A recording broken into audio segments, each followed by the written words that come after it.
நேர்மையே நிம்மதி. பழங்கால சீன கதை ஒன்று. சீனத்தின் ஒரு பிரதேசத்தின் ஆளுநராக இருந்தவர் யான் யிங். அவரது முதல் 3 ஆண்டு கால நிர்வாகத்தில் அவர் மீது நிறைய புகார்கள். அந்த நாட்டு மன்னர் யான் யிங்கை பதவி நீக்க முடிவு செய்தார். அவரை அழைத்து தனது முடிவை தெரிவித்தார். மேதக அரசே, என் தவறுகளை இப்போதும் உணர்ந்து கொண்டேன். என்னை இன்னும் 3 ஆண்டுகள் தொடர அனுமதித்தால் நிர்வாகத்தை செம்மையாக்கி காட்டுகிறேன் என வேண்டுகோள் விதித்தார் யான் யிங். அரசரும் சம்மதித்தார். அடுத்த 3 வருடங்கள் கழித்து அவரை பற்றி நிறைய புகழ் மாலைகள், பாராட்டுக்கள் அரசவைக்கு அழைத்து அவருக்கு பரிசு தர விரும்பினார் மன்னர். ஆனால் யான் யிங் அதனை ஏற்கவில்லை. முதலில் என் மாநிலத்துக்கு சென்றபோது அரசாங்கத்தில் இருந்த ஊழலை ஒழித்தேன். என்னால் பாதிக்கப்பட்ட ஊழல்வாதிகள் என்னை வெறுத்தனர், அவதூறு பரப்பினர். குற்றவாளிகளை கடுமையாக தண்டித்தேன். சட்டத்தை மீறுபவர்கள் என் மீது கோபமுற்றனர். பணக்காரர்களுக்கும் செல்வாக்கு படைத்தவர்களுக்கும் தனி சலுகை அளிக்க மறுத்தேன். சட்டப்பூர்வமானவற்றை மட்டுமே அங்கீகரித்து அனுமதித்தேன். இதனால் அவர்கள் அதிருப்தி அடைந்தனர்.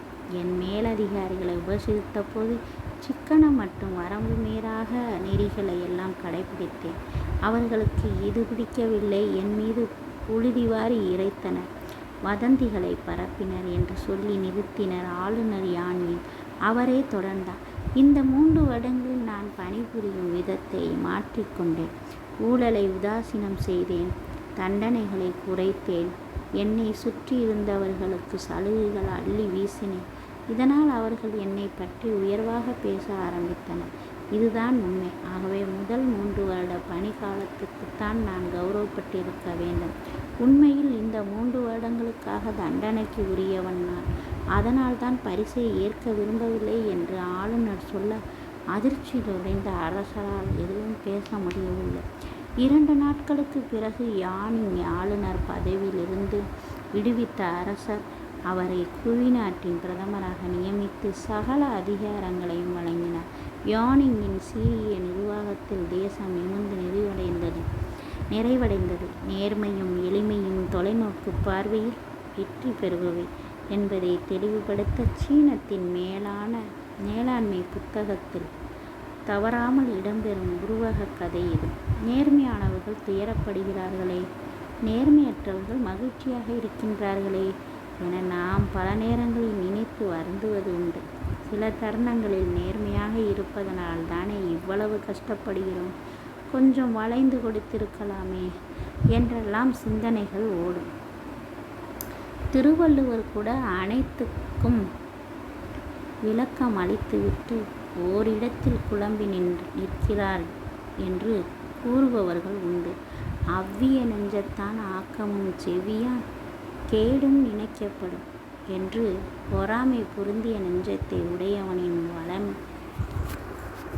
வளமையை பற்றி விளக்க முடியாமல் விக்கித்து நிற்கிறார் என்று மேற்கோள் காட்டுபவர்கள் இருக்கிறார்கள். திருவள்ளுவர் குழம்பவில்லை, அவர் தெளிவாகத்தான் இருக்கிறார். அதை பின்னர் விளக்குகிறேன். சீன நிர்வாக கதை கூறுகிற நுட்பம் ஆழமானது. நேர்மை ஆரம்பத்தில் நிறைய தடைகளை ஏற்படுத்தும், மன அயற்சியையும் உளைச்சலையும் உண்டு பண்ணும். அந்த பரிசோதனைகளை கடக்கும்போது யாருடைய எத்தகைய கூறிய அம்பும் முனை மழுங்கிவிடும். நேர்மையின்மை தருகின்ற பலன்களை காட்டிலும் அது பறித்து கொள்கின்ற நிம்மதி அதிகம். தவறாக கணக்கு எழுதி பணம் சம்பாதிப்பவர்கள் தங்கள் கதவு இரவில் தட்டப்போதுமெல்லாம் பயந்து நடுங்குவார்கள். வருகிற ஒவ்வொரு அரசாங்க கடிதத்தையும் பிரிக்கும் போதும் அவர்கள் இதயம் விரைவு தொடர்வண்டியாய் அதிரும். அவர்கள் உடல் நலமும் மனநலமும் ஒவ்வொரு முறையும் பாதிக்கப்படுவது வெளியே தெரிவதில்லை.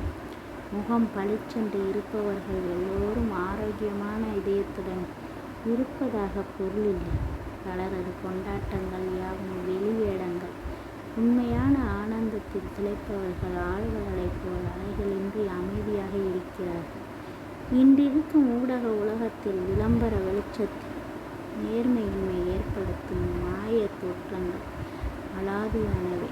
நேர்மையற்றவர்களிடம் நிறைய பணம் இருக்கிறது, அதை கொண்டு தங்களை நியாயப்படுத்த அவர்கள் சுவரொட்டிகள் அடிக்க முடியும், கும்பல் சேர்க்க முடியும். தங்கள் பக்கம் நியாயம் இருப்பதாக திடீர் செய்திகளை அச்சடித்து விநியோகிக்க முடியும்.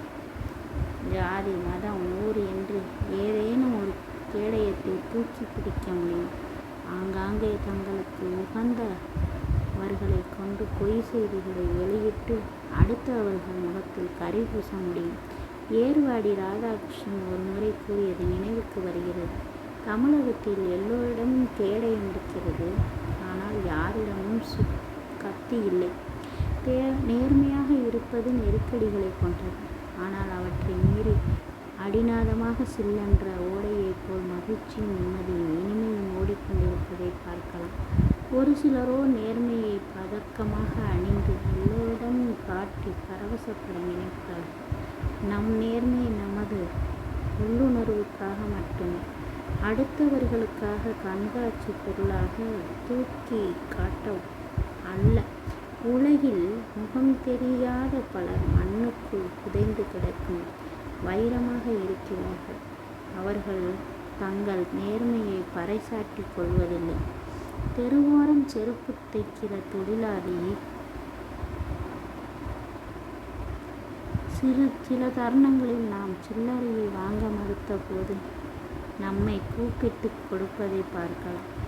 அவர்கள் யாரும் செய்தித்தாள்களில் தன் பேர் வரும் என்பதற்காக வேண்டி நேர்மையாக இருப்பதில்லை. எத்தனையோ சந்துந்து ஓட்டுபவர்கள் வாடிக்கையாளர்கள் தவறவிட்ட பணப்பையையும் நகைப்பெட்டியையும் ஓசையின்றி கொண்டு போய் சேர்ப்பதை பார்க்கலாம். அவர்கள் எந்த சுய விளம்பரத்துக்காகவும் வேலை பார்ப்பதில்லை. நான் நினைத்திருந்தால் எவ்வளவோ சம்பாதித்திருக்கலாம் என்று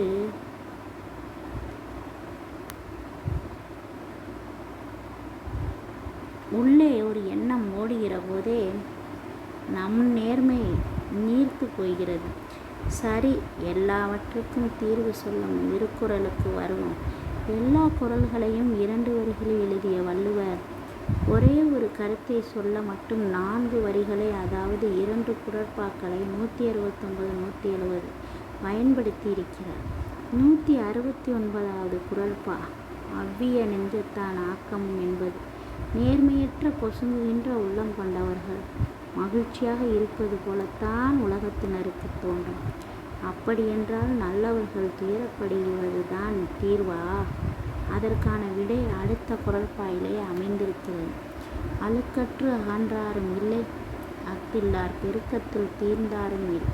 பொறாமைப்பட்டு பெருமையுற்றவரும் இல்லை, பொறாமையின்றி மேம்பாட்டில் இருந்து நீங்கியவரும் இல்லை என்பதே அதன் பொருள். பொறாமையும் நேர்மையின்மையும் உள்ளவர்களது வளமை நீடித்திருப்பதில்லை. அது சில நாட்களே முலாம் பூசிக்கொண்டிருக்கும். பிறகு உண்மைத்தன்மை வெளிப்படும். நேர்மையானவர்கள் எப்போதும் மகிழ்ச்சியாக இருப்பார்கள். ஆனால் கண்ணுக்கு தெரியாத இதய துடிப்பாக சுவாசித்து கொண்டு இருக்கும் நுரையீரலாக இருக்கும். படைப்போம், மகிழ்வோம். நாம் செய்கின்ற வேளையில் அலுப்பும் சலிப்பும் சேரும்போது நம்மையும் அறியாமல் உள்ளத்தில் சோகம் குடியேறிவிடும். நம்மை சுற்றி ஏற்படும் விரக்தி வலயம் நமக்கு பக்கத்தில் இருப்பவர்களையும் பரிதவிப்பில் ஆழ்த்தி பச்சாத்தாபப்பட வைத்துவிடும். உற்சாகமூட்டுபவர்களையும் கலகலப்பானவர்களையும் நாம் சந்திக்க விரும்புகிறோம். அவர்களது அறையிலிருந்து வெளியே வரும்போது சிறிது நேரத்திற்கேனும் இந்த உற்சாக நறுமணம் நம்மிடமும் வீசுவதை நம்மால் உணர முடியும். எந்த பணியில் படைப்பு திறனுக்காக வாய்ப்பு உள்ளதோ அதனை செய்பவர்கள் களைப்புறுவது இல்லை. நடுத்தர வயதில் பலர் பணியை மாற்றிக்கொள்வது வெளிநாடுகளில் சகஜம். அதுவரை செய்த பணியிலிருந்து முற்றிலும் மாறுபட்ட பணியை அவர்கள் தேர்ந்தெடுக்கின்றனர். கணினி இயக்கியவர்கள் கழனியை நிர்வகிக்க போய்விடுவார்கள். ஆய்வு கூடத்தில் இருப்பவர் இசை நிகழ்ச்சி நடத்தவோ பாடல் எழுதவோ சென்று விடுவார். அது அவர்களுக்குள் ஒரு புதிய உத்வேகத்தை அளித்து ஓய்வு பெற்றவர்கள் தன்னார்வ வழிகாட்டுகளாக்கி புகழ்மிக்க சுற்றுலா தலங்களில் பணியாற்றுபவர்கள் இது போன்ற நிகழ்வுகள் நம் நாட்டில் மிகவும் குறைவு. நம் நாட்டவருக்கு பணி என்பது மனைவியை போன்றது, விட்டு சொல்வது விவகாரத்து போன்றது. செய்கின்ற பணியிலேயே நீட்டிக்க வேண்டிய கட்டாயமுள்ள நாம் மகிழ்ச்சி நம்மை மையமிட செய்ய வேண்டிய செயல் படைப்பாக்கம்தான். சிற்பம் செதுக்குவது, ஓவியம் தீட்டுவது, கவிதை எழுதுவது, காவியம் படைப்பது என்று இதற்கு பொருள் அல்ல. எதையும் நேர்த்தியாகவும் அழகுடனும் அர்ப்பணிப்புடனும் இதய ஈடுபாட்டுடனும் செய்தால் அதுவே சிற்பம், ஓவியம், காவியம். அந்த காலத்தில் கிராமங்களில் ஓட்டுபவனும் ஏர் பிடிப்பவனும் நாட்டு நடுவோரும் பாடிக்கொண்டே பணியாற்றினர். அதில் சொற்ப வருமானமே கிட்டிய போதிலும் அவர்கள் மகிழ்ச்சியுடன் வேலை செய்ததற்கு காரணம் அந்த பணியையே படைப்பு பணியாக கருதியது. நாற்று வளர்க்கும் செயலை மரகத கம்பளம் நெய்கின்ற ஆர்வத்துடன் செய்ததால் உடல் வலிமையும் மீறி பாட முடிந்தது. ஏற்றம் இறைப்பவன் பாடிய மூங்கிலிலை மேலே தூங்கு பனி நீரே என்கின்ற வரிகள் கம்பருக்குள் விடுகதையாக வேரூன்றியது. முதுகு வலியை மீறி நாட்டு நடுவோரும் உற்சாகத்துடன் இருந்ததற்கு அவர்களின் உருவாக்கும் திறனே காரணம். பெருக்கும்போது துடப்பத்தையே தூரிகையாக்குவோரும், சவுகாரத்தையே ஒளியாக்கி துணியை வெளுப்போரும், சமைக்கும்போது மஞ்சள் தூளையும் மிளகுத்தூளையும் ரங்கோலியாக்கி ரம்மியம் சேர்ப்போரும் பணியினால் தளர்ச்சியுறுவதில்லை, வளர்ச்சியடைகின்றனர். என் பணியில் எந்த படைப்பு திறனுக்கும் வாய்ப்பே இல்லையே என்று சொல்பவர்களுக்கும் காயமுண்டு. ஏதேனும் ஒரு பயனுள்ள உருவாக்கும் செயலை செய்ய முற்பட்டால் அது பெரிய விடுதலையாக மாறும். அடுத்தவர்களின் பாராட்டுக்காக எழுத ஆரம்பித்தால் பதற்றமே ஏற்படும். நமது மகிழ்ச்சிக்காக ஒரு செயலை மேற்கொண்டால் அது குற்றால குளியலாய் குதூகலம் தரும். தமிழக மரபு படைப்பு திறனுடன் தொடர்பு கொண்டதாக பின்னப்பட்டிருக்கிறது. காலையில் கோலமிடுவது முதல் திருவிழா பலகாரங்கள் வரை அனைத்திலும் படைப்பு திறன் அடங்கியிருக்கிறது. மாவிலை தோரணம் கட்டுவதில் துவங்கி கதவு ஜன்னலுக்கு மஞ்சள் பூசுவது வரை எல்லாமே நேர்த்தியும் அழகும் இயந்த பயிற்சியாகவே மாறுகின்றன. சிறந்த படைப்புகளை உருவாக்கிய பலரும் அவற்றை முழுநேர தொழிலாக மேற்கொண்டவர்கள் அல்லர். அவற்றை மாற்றும் பணியாக செய்ய துவங்கி பிறகு அதிலேயே தங்களை கரைத்து கொண்டவர்கள்தான். ஒரு கட்டத்தில் அவர்கள் படைப்பு திறன் ஆன்மீகமயமாகிவிடும். அவர்களது உடலும் உள்ளமும் ஆன்மாவும் அந்த பணியாகவே ஆகிவிடுகிற போது திடீரென அதில் மின்னலை போன்ற படைப்பு கீற்று பளிச்சிடும். அது உன்னத படைப்பாக ஒளிரும். ஆனால் அது படைப்பாளியின் தலையில் பாரத்தை ஏற்றி தள்ளாட வைக்காமல் பொறுப்பை ஏற்றி புரிய வைக்கும். பணியுடன் இன்னொரு படைப்பு திறனையும் கொண்டு வாழ்பவர்கள் நீண்ட நாட்கள் வாழ்பவர்களாக இருக்கின்றனர்.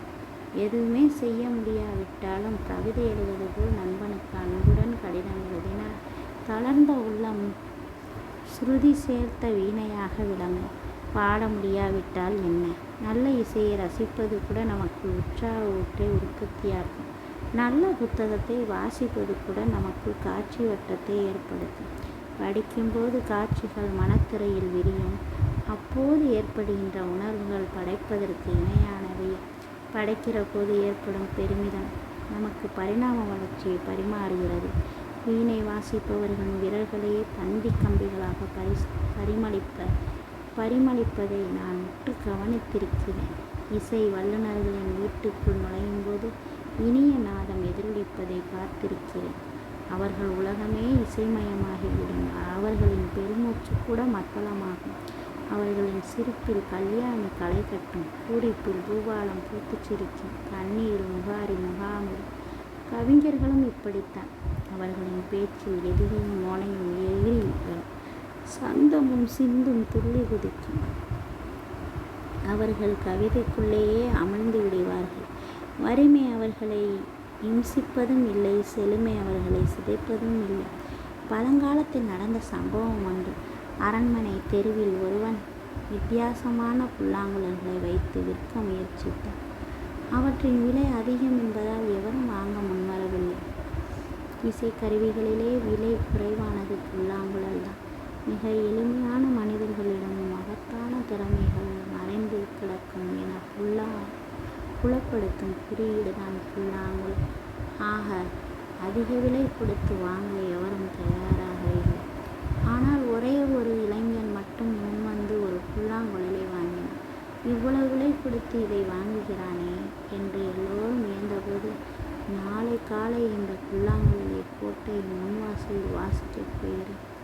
அதிலிருந்து அபூர்வ ராகங்கள் துள்ளி வரப்போகின்றன என்று அறிவித்தான் அவன்.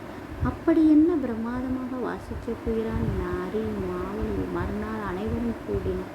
அவன் புல்லாங்குழலை எடுத்து வாசிக்கத் தொடங்கினான். அந்த வேணுகானத்தில் அனைவரும் அசந்து போனார்கள். சிறிது நேரம் கானமழை பொழிந்து விட்டு நிறுத்திய அவன், நான் நிறைய படித்திருக்கிறேன். இந்த ராகத்தை விட என்னால் நன்றாக பணியாற்ற முடியும். எந்த வேலையும் அழகாக இனிமையாக செய்ய முடியும். என் திறமை வெளிப்பட வாய்ப்பு தாருங்கள் என்று அங்கே கூடியிருந்த அனைவரிடமும் பொதுவாக கோரிக்கை வைத்தான். அங்கே நின்றிருந்த மிகப்பெரிய பணக்காரர் ஒருவர் அவனை தன்னுடன் அழைத்து சென்று வேலையில் அமர்த்தி கொண்டார். அவனும் உண்மையான ஊழியம் செய்து உயர்வடைந்தான். அவரும் அவனால் செல்வாக்கு பெற்றார். அவனது செல்வாக்கு மெய்யானதால் படைப்புத்திறன் பணிக்கு ஜரிகை சேர்க்கிறது. பதற்றம் ஏற்படுகிற அலுவலக பணியில் இரத்த அழுத்தம் ஏற்படாமல் காப்பது நம் படைப்புத்திறனே. சாமானிய வேலையில் இருப்பவர்களுக்கும் படைப்புத்திறன் பதக்கம் அணிவித்து மகிழ்ச்சி மாலை சுட்டுகிறது. படைப்பில் இன்புறுவோர் பரிசு, அங்கீகாரம், பாராட்டு என எதையும் எதிர்பார்ப்பதில்லை. அண்மையில் தஞ்சை பெரிய கோவில் சோழர் கால ஓவியங்களை நண்பர் குடவாயில் பாலசுப்பிரமணியம் அவர்களுடன் பார்க்க நேர்ந்தது. அவரது துணையுடன் பெரிய கோயிலை எத்தனை முறை பார்த்தாலும் சலிப்பதே இல்லை. அப்போது அவர் காட்டிய ஒரு ஓவியத்தில் திபுரம் எரித்த சிவனாரின் தோட்டம். முகத்தின் மேல் பகுதியை மாத்திரம் பார்த்தால் ருத்ரம் தெரிக்கிறது. மேல் பகுதியை மூடிவிட்டு மூக்குக்கு கீழ்ப்பகுதியை மட்டும் பார்த்தால் குமிழ் சிரிப்பு தெரிகிறது. அப்படியொரு கலை படைப்பு. அதை பார்த்த பிரெஞ்சு கலை ஆர்வலர் ஒருவர், இது 100 மோனலிசாக்களுக்கு சமம் என்றாராம். ஆனால் இதனை தீட்டிய ஓவியர் பெயர் தெரியாது. தன் பெயரை காட்டிலும் கலை மேம்பட்டது என அந்த கலைஞன் நினைத்தால்தான் அது 1000 வருடங்களாயும் அதிசயமானதாக நீடிக்கிறது. படைப்பாளி மறைந்து படைப்பு நிற்க வேண்டும் என எண்ணுவதே உண்மையான கடவுள் தன்மை. வலியை போக்கும் அருமருந்தாகவும் படைப்பார்வம் விளங்குகிறது. எனக்கு தெரிந்த ஒருவருக்கு விபத்தில் காலில் பலத்த அடி. கட்டு போட்டு கொண்டு 3 மாத படுக்கை. படிக்கிற போதெல்லாம் எழுந்து உட்கார்ந்து கொண்டு எழுத ஆரம்பித்து விடுவார். புதிய புதிய சிறுகதைகள், கட்டுரைகள் என எல்லாமே அவருடைய பேனாவிலிருந்து கசிந்து வந்தன. வலியின் உச்சத்தில் அவரால் நகைச்சுவை நாடகம் ஒன்றை கூட எழுத முடிந்தது. நண்பரின் படைப்புகள் அவரை சீக்கிரமே குணமடைய செய்தன. எங்களின் இனிய பாடல்கள் அனைத்தும் துயரத்தை சொல்பவை என்கின்ற செல்லியின் வரிகள் உண்மைதான். இறைமையை உணர இசையும் பாட்டும் அலங்காரங்களும் ஊடகமாக ஆனதற்கு முக்கிய காரணம் படைப்பதன் மூலம் படைப்பவன் கிடைப்பான் என்பதுதான். இன்றைக்கு பல இளைஞர்கள் வேலை கிடைத்ததும் இனி ஏதும் படிக்க வேண்டியதில்லை, இனி எதுவும் எழுத வேண்டியதில்லை என இருந்து விடுகின்றனர். அவர்கள் துரித உணவகம் மற்றும் கேளிக்கை மையங்களில் தங்களது வாழ்வை தொலைத்து விடுகின்றனர். ஒரு கட்டத்தில் அவர்களது சம்பளமோ வசதிகளோ அவர்களை திருப்திப்படுத்த போதுமானதாக இல்லை. எல்லா பணிகளிலும் ஏற்ற இறக்கங்கள் உண்டு. இரக்கங்கள் வரும்பொழுது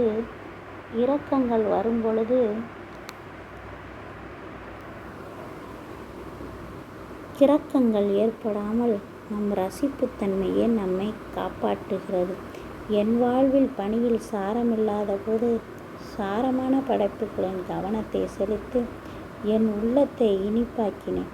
அப்போது என்னால் நிறைய எழுத முடிந்தது. வாழ்வில் புதிய புதிய ஜன்னல்கள் திறந்தன. கற்றுக்கொள்வதற்கு வயது ஒரு தடையல்ல. கற்பவன் தன்னை இளமையாக உணர்வான். மாணவ மனம் நம் நரைமுடிகளை கருப்பாக்கும். இயற்கை மையமாக இருக்கும். படைப்பவர்கள் பேதங்களை தாண்டுவார்கள். எல்லா இடங்களிலும் நீராய் நிரம்புவார்கள். அவர்கள் இன்பத்தை எவராலும் திருட முடியாது. கருணையால் உயர்வோம். மருத்துவர் ஒருவர் வாழ்வின் பொருளையும் ஆன்மீகத்தின் சாரத்தையும் அறிவுக்கு வெகுகாலமாக ஆசைப்பட்டார். பலரிடம் கேட்டபோது அவர்கள் தெளிவான பதிலை தர முடியாமல் தவித்தனர். அப்போது பக்கத்து ஊருக்கு ஒரு ஜென் துறவி வந்திருப்பதாக தகவல் கிடைத்தது.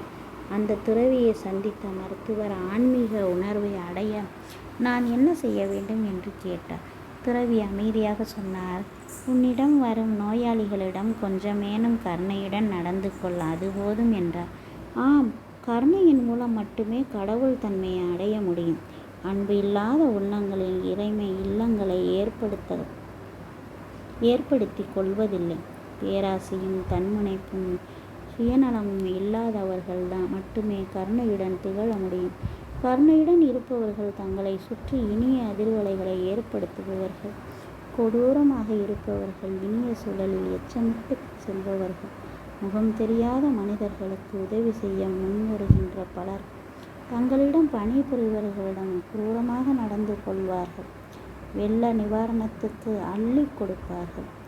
அருகில் உள்ளவரின் குடிசையை எரிந்ததற்கு உதவி கேட்டால் தள்ளி விடுவார்கள். உலகில் எல்லா அநியாயங்களுக்கு காரணம் சுயநலமே. மனித தன்மையை இழந்து கழுத்து நகைக்காக கொலை செய்பவர்கள் இருக்கிறார்கள். பெரிய அறிவாளிகளாக தங்களை காட்டிக்கொள்பவர்கள் பேருந்தில் இடம் பிடிக்க காட்டுகிறார். அற்பத்தனம் ஆச்சரியமாக இருக்கும். மேக்பெத் நாடகத்தில் சூனிய கிழவி சொன்னதை கேட்டு மன்னனாக முடிச்சூடிக்கொள்ள ஆசைப்படுவான் மேக்பெத். போரில் அவன் காட்டிய வீரத்துக்கு நன்றி செலுத்தும் வகையில் அவனது கோட்டையில் தங்குவதற்கு வருவார் மன்னர். அப்போது அவரை கொல்லும்படி தூண்டுவாள் அவனது மனைவி. அவனுக்கு சற்று தயக்கம். நான் முடிவெடுத்து விட்டால் பால் குடித்து கொண்டிருக்கும் என் குழந்தையின் மூளையை சிதைக்கக்கூட தயங்க மாட்டேன் என அவனை உசுப்பேற்றுவான். மனைவி தூங்குகிற மன்னனை குத்திக் கொள்வான் அவன். அப்போது கோட்டையின் கதவு தட்டப்படும். நரகத்தின் கதவையும் பணியால் ஒருவள் தட்டுவதாக அந்த காட்சி உருவகப்படுத்தப்பட்டிருக்கும்.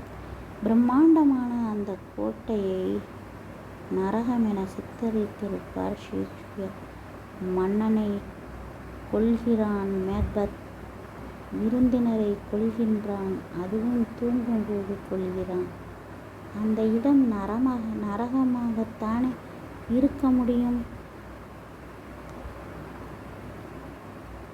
சாதாரண மனித பண்பு கூட இல்லாதவன் பழிபாவங்களை பற்றி துளியும் கவலைப்பட மாட்டான்.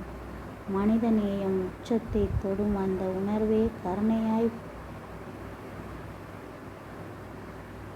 குறுத்துவிடும். அப்படிப்பட்டவர்களும் உலகத்தில் இருக்கத்தான் செய்கிறார்கள். அண்மையில் ஸ்டான்லி மருத்துவமனைக்கு கல்லீரல் சிகிச்சை விடுதலை திருவிழாவுக்கான நிகழ்ச்சிக்கு செல்ல நேர்ந்தது. அரசு மருத்துவமனையில் கல்லீரல் மாற்று சிகிச்சையை வெற்றிகரமாக நிகழ்த்த முடியும் என்று நிரூபித்தவர் டாக்டர் சுரேந்திரன். அன்று சிலரை கௌரவிக்க அங்கு அழைத்திருந்தார். கௌரவிக்கும் போது சிரிக்காமல் அவர்கள் அனைவரும் அழுதார்கள். அவர்கள் பெருமைப்படுத்தப்பட்டதற்கு காரணம் மேன்மையானது. மூளைச்சாவு ஏற்பட்டதும் தங்கள் மகனுடைய அல்லது மகளுடைய உறுப்புகளை பிறருக்கு தானமாக வழங்கியவர்கள் அவர்கள். டாக்டர் சுரேந்திரன் என்னிடம், இவர்கள் யாருமே பெரிய பணக்காரர்கள் அல்ல. ஆனால் இவர்களுடைய உறுப்புகள் பணக்காரர்களுக்கு மறுவாழ்வு தரவே பயன்படுகின்றனர் என்றார். மிக இளம் வயதில் மூளை இயங்க மறுத்த தங்கள் வாரிசுகளின் உறுப்புகளை மற்றவர்களுக்கு தருகிற கருணை உள்ளம் அவர்களுக்கு இருந்தது. அங்கே பேசிய சிறப்பு விருந்தினர் சொன்ன தகவல் சிந்திக்க வைத்தது. மிக சாமானியவர்கள் என்று நாம் நினைக்கிறவர்கள் அபாரமான பெருந்தன்மையுடனும் நடந்து கொள்வதை பார்த்திருக்கிறேன் என்றவர் ஒரு சம்பவத்தை விவரித்தார்.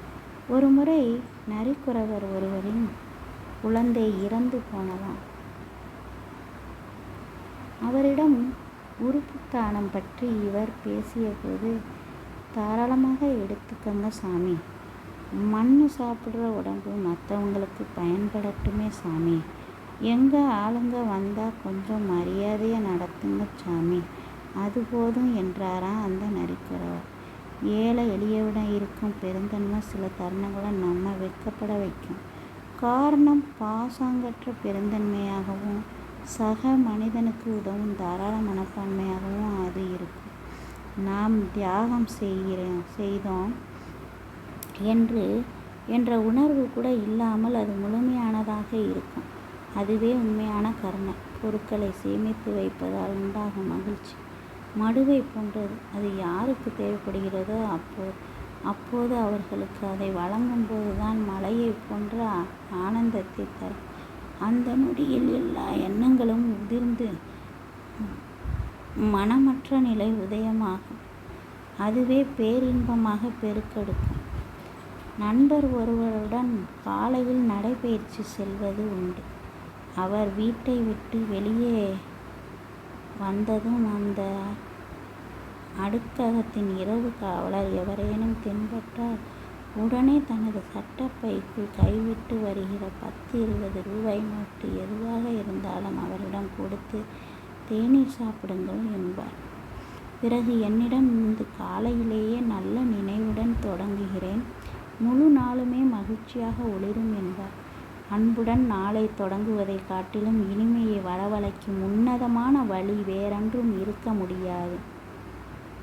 நாம் இதற்கென்று மெனக்கெட்டு முதியோர் இல்லங்களுக்கும் கருணை இல்லங்களுக்கும் படையெடுக்க வேண்டிய அவசியமில்லை. நம்மை சுற்றி இருப்பவர்களிடம் அன்புடன் நடந்து கொண்டாலே போதும்.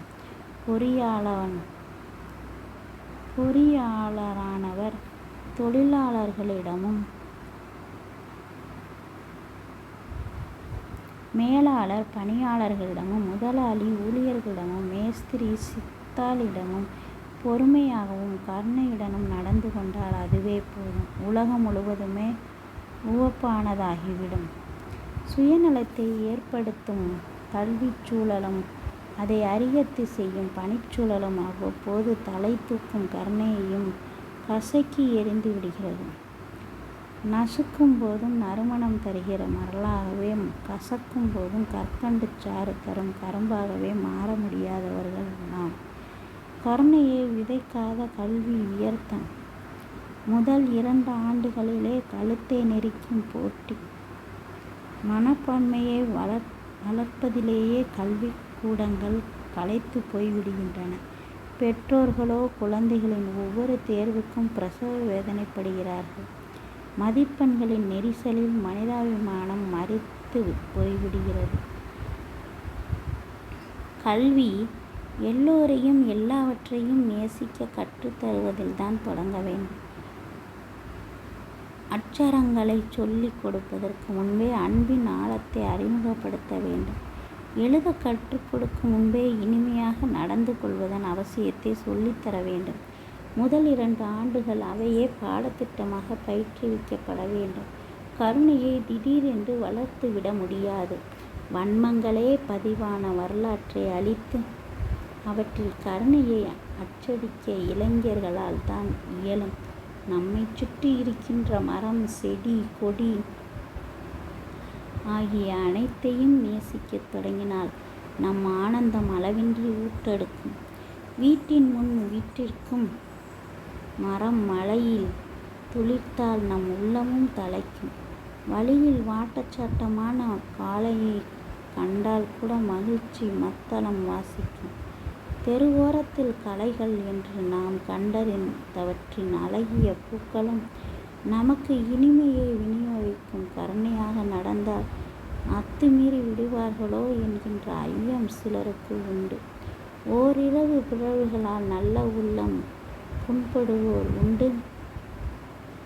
அவற்றை ஒதுக்கிவிட்டு அன்பை தொடர்ந்தால் எதிர்பார்ப்பின்றி இயல்பாக ஏற்படுகிற கருணை எந்நாளும் பொய்ப்பதே இல்லை.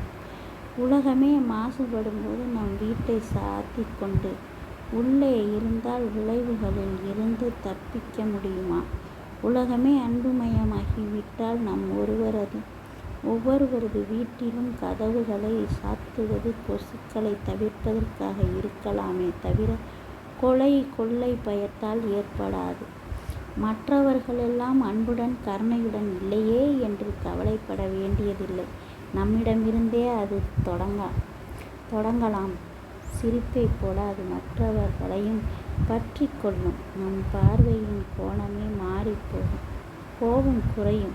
உடலில் ஒவ்வொரு அணுவிலும் ஆரோக்கியம் கொப்பளிக்கும். தற்காலிக துன்பங்களை தாண்டி நெடிய இன்பம் வேர்விட்டு விரியும்.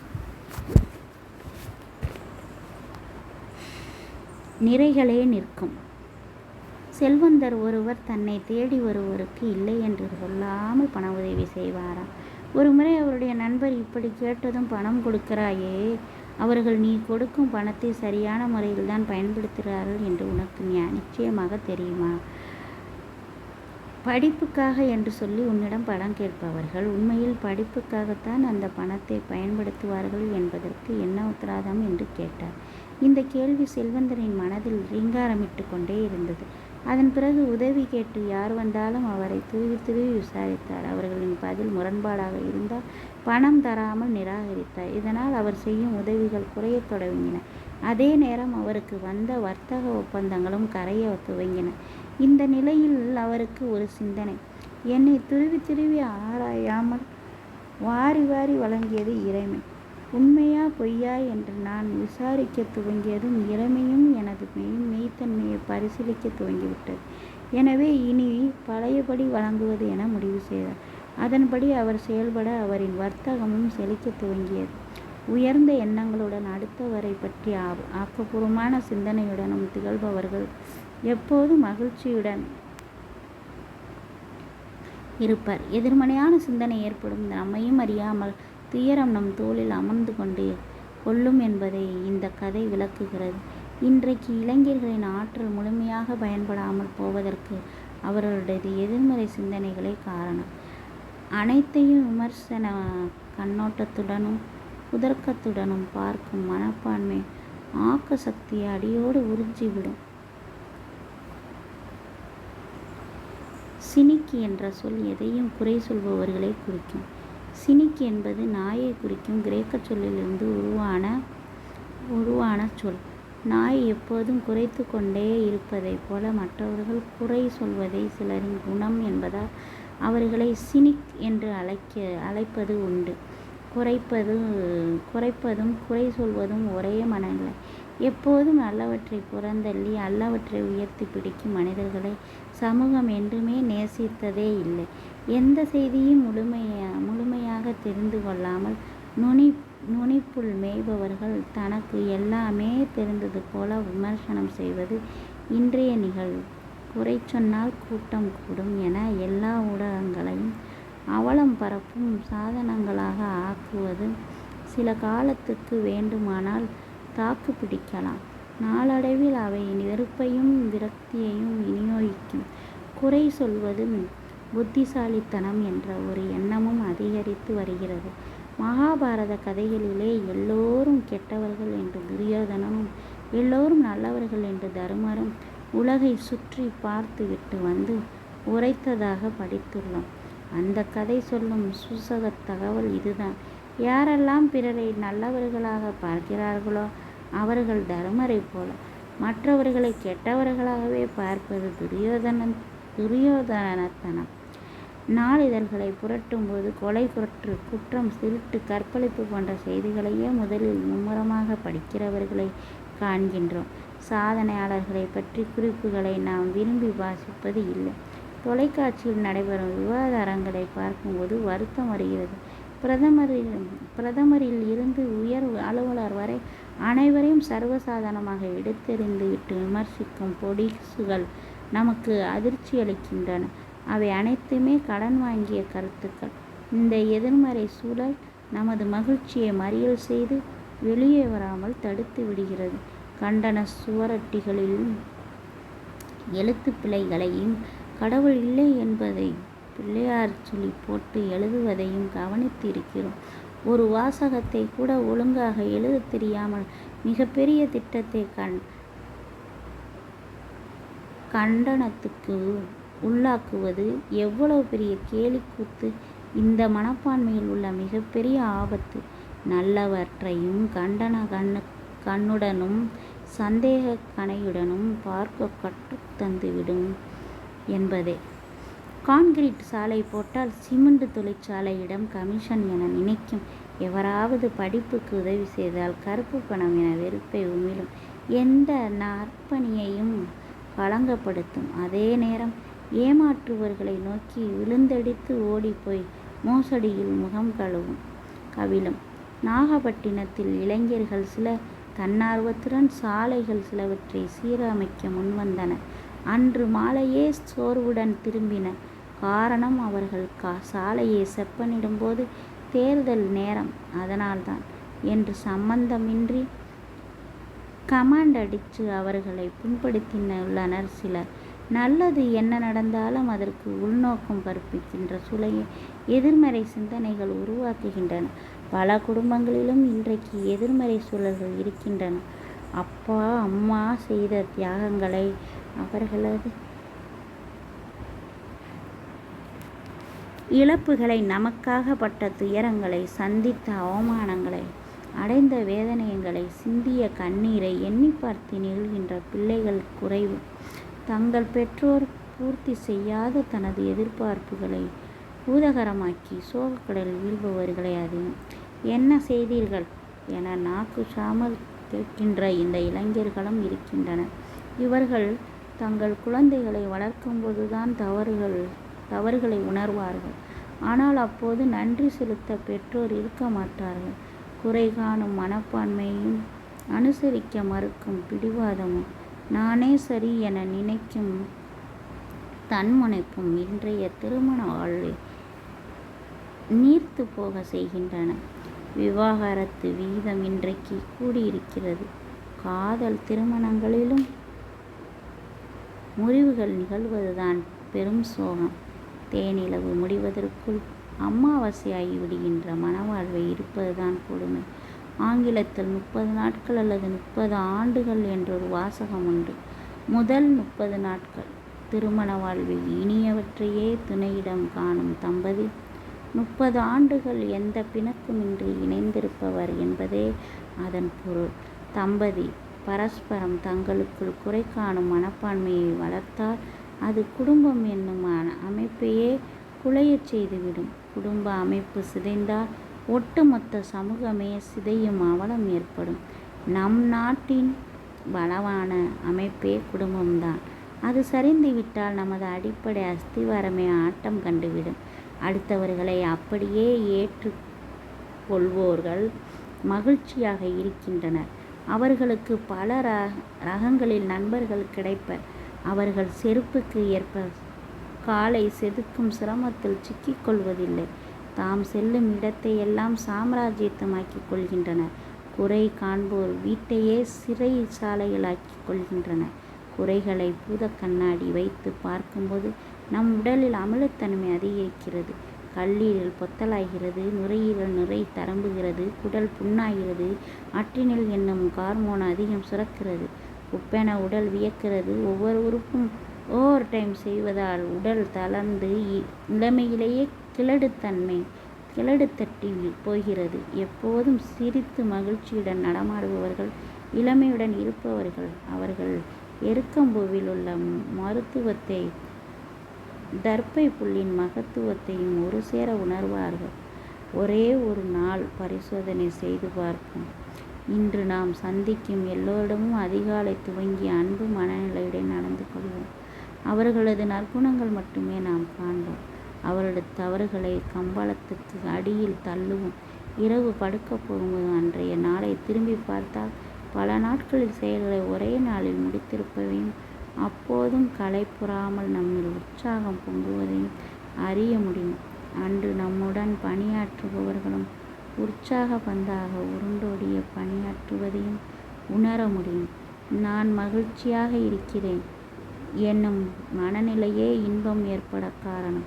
மகிழ்ச்சி உதிரிப் பொருட்களாக இருப்பதில்லை, அதுவே மூலப்பொருட்களாக இருக்கிறது. நல்லவற்றை போற்றும் சமுதாயத்தில் தீயவைகளை மறைய துவங்கிவிடும். நாமும் நல்லவர்களாக இருக்க வேண்டும் என்னும் சிந்தனை எல்லோருக்கும் ஏற்படும். அந்த நிலையில் சாப்பிடும் உணவு இதுவாக இருந்தாலும் அது பிரசாதம், குடிக்கும் நீர் தீர்த்தம், நடக்கும் பாதை கம்பளம், சந்திக்கின்ற மனிதர்கள் தென்றல். பசியையும் தாகத்தையும் கூட